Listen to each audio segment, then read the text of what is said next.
wabarakatuh. Puji syukur kehadirat Allah Subhanahu wa taala sehingga kita bisa hadir bersama-sama di aula Desa Pasiran. Sebelum saya memulai materi ini, saya mohon izin terlebih dahulu ya.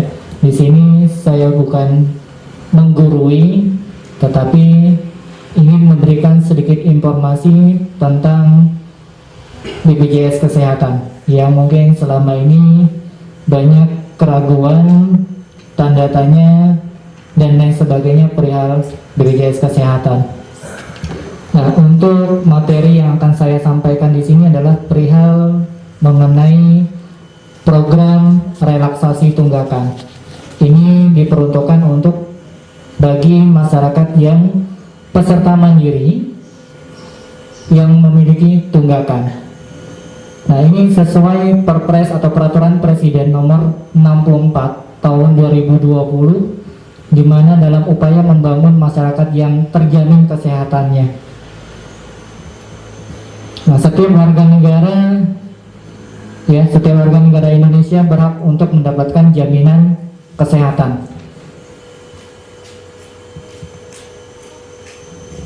Sesuai apa yang disampaikan oleh Bapak Zulkifli tadi, untuk peserta BPJS itu ada 3 tahapan atau ada 3 segmen. Yang pertama adalah segmen mandiri, yang kedua adalah segmen PBI.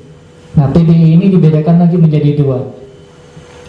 Ini PBI APBD dan PBI APBN. Kartunya sama, warnanya hijau. Ya, mungkin Bapak Ibu di sini semuanya punya kartu yang sama ya, warnanya hijau. Ini selama ini kita mengenal ini adalah kartu KIS. KIS ya, semuanya pasti mengatakan ini adalah kartu KIS. Ya. KIS itu adalah nama programnya yang diberikan oleh Presiden kita Jokowi. Tetapi semuanya adalah include fasilitas dari BPJS. Ya, ini adalah program dari Presiden kita Jokowi mengatakan kartu KIS. Semuanya kartunya sama, tidak ada yang dibedakan.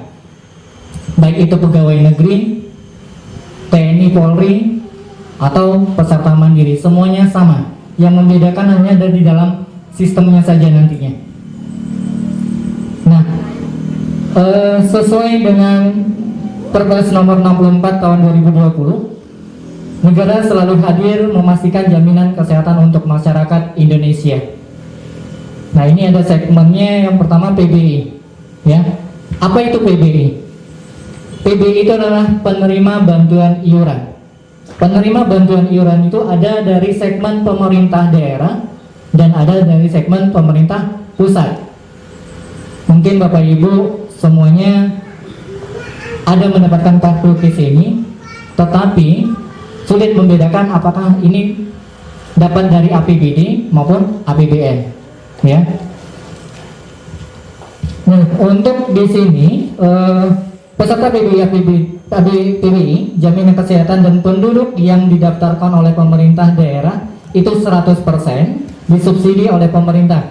Ya, ini data dari tahun 2020 itu sebesar 132.600.906 jiwa.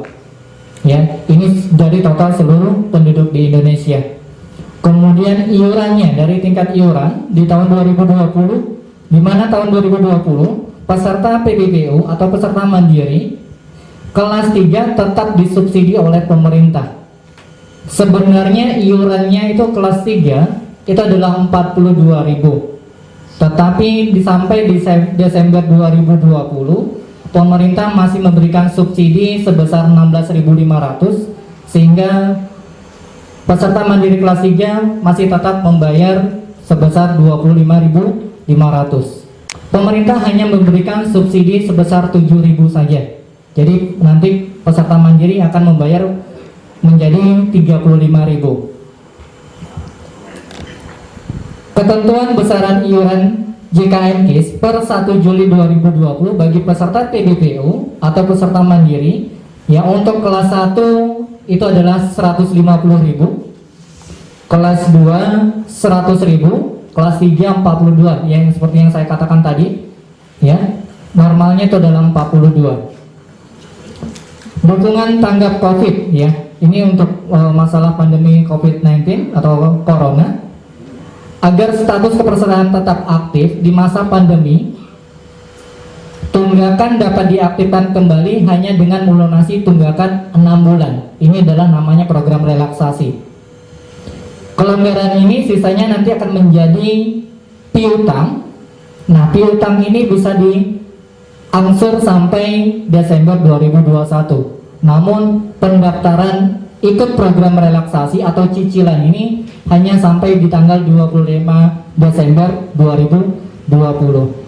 Artinya begini maksudnya, misalnya si A punya tunggakan 5 tahun nih, sudah 5 tahun tidak melakukan pembayaran. Kita memberikan kelonggaran atau pemerintah memberikan kelonggaran yang lebih dari 24 bulan atau 2 tahun, hanya cukup membayar 2 tahun saja. Itu yang pertama. Yang kedua, masyarakat yang punya tunggakan di atas 7 bulan itu bisa mengikuti program relaksasi. Nah, program relaksasi yang saya contohkan tadi adalah 24 bulan atau 2 tahun. Sebenarnya lebih dari 2 tahun, tapi hanya cukup 2 tahun saja yang bayar. Nah, 2 tahun ini ikut program relaksasi si Ani tadi.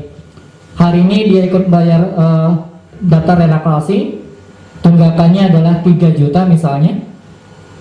Daftar ikut program relaksasi, dia hanya membayar 6 bulan tunggakan dari 24 bulan tadi plus 1 bulan berjalan.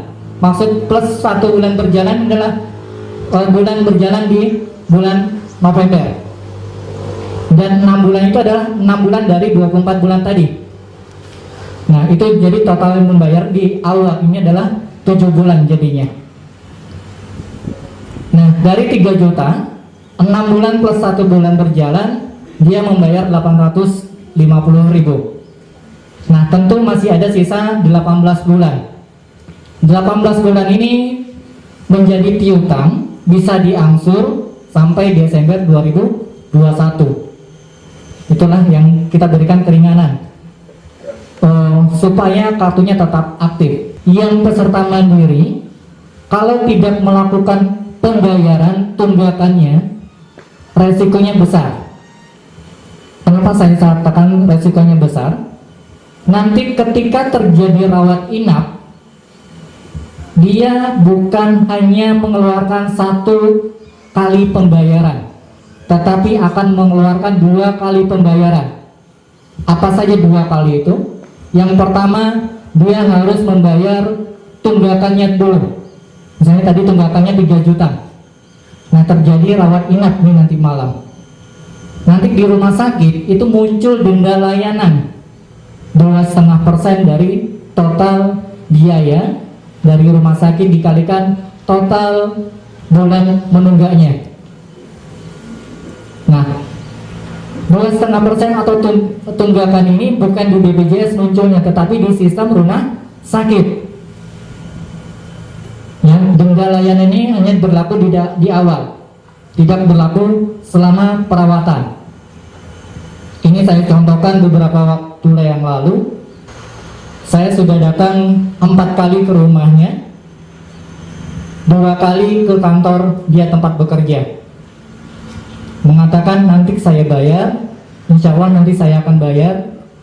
Yang keempat kalinya, saya nggak butuh, saya nggak sakit.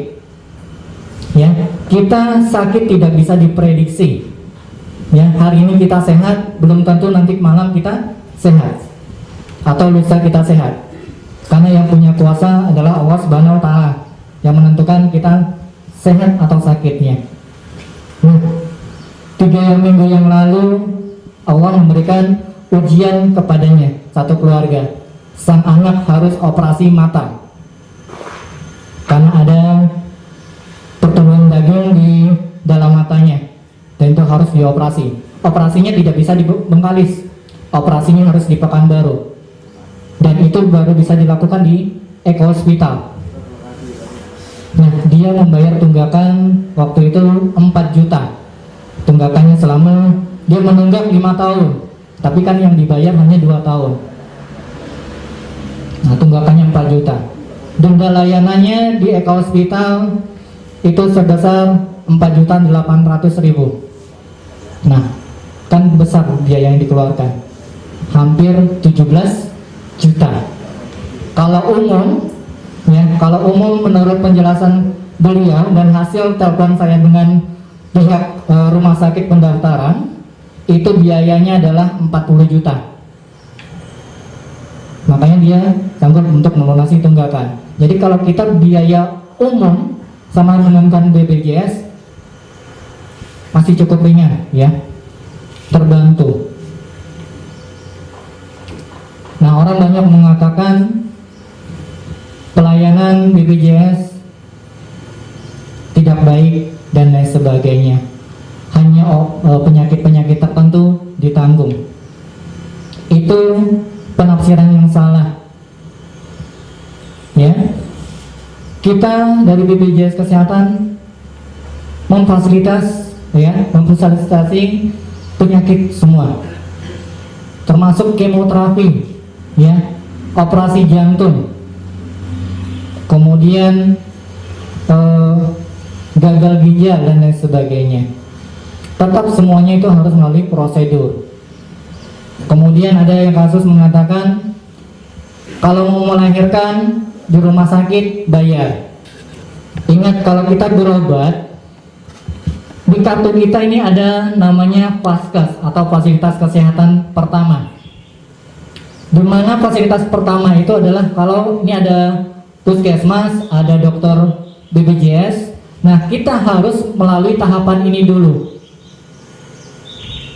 Misal si A punya istri mau melahirkan, dia periksa ke dokter spesialis kandungan praktek umum, mengatakan harus operasi sesar. Bawalah ke puskesmas untuk dicek kembali supaya dapat surat rujukan ke rumah sakit. Nah, dibawa ke puskesmas mengatakan indikasinya juga harus sesar. Ini tetap harus dilayani dulu di fasilitas pertama, dilakukan pemeriksaan, dilakukan penanganan. Selama puskesmas masih sanggup melaksanakan, ini harus dilakukan di puskesmas.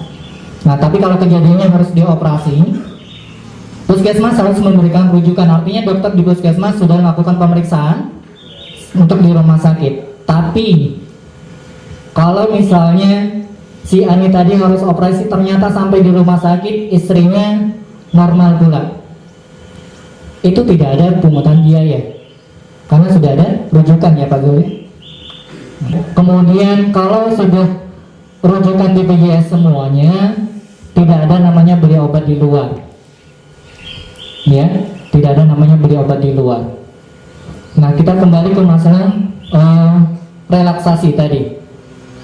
Nah, relaksasi itu tadi adalah memberikan keringanan bagi peserta yang menunggak. Ada beberapa kejadian, juga ada beberapa kasus peserta mandiri keluarganya ada yang meninggal dunia.